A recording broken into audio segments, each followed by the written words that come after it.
We're going to take you to Durban now, where the search for a missing pilot has resumed off Battery Beach. His light aircraft plunged into the sea yesterday while performing an aerial display linked to an aviation summit in the city. Parts of the wreckage have been recovered. Nobuhle Modise joins us live from there and gives us the latest.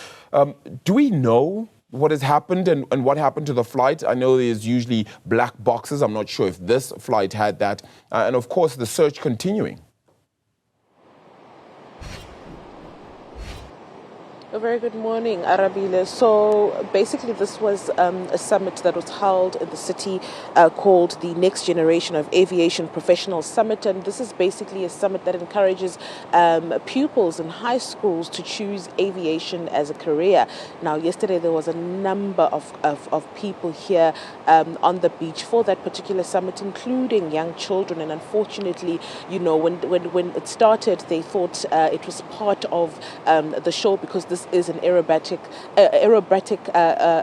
aircraft, and unfortunately it plunged right into the sea. Now search and recovery or search and rescue efforts rather yesterday were called off just before dusk, and this is because of visibility would have it would have not been possible for those teams to be able to continue with the search, and they decided to resume the search this morning, and it will resume at around 8:30, and we will hear from authorities the status of this search. Is it a search and rescue at this point, or are we now doing a search and recovery? Parts of the aircraft were recovered just yesterday. Part of the aircraft were recovered yesterday by teams that were out here. Now a number of teams were dispatched here, including the Metro's search and rescue teams, the SAPS, the National Sea Rescue Institute. So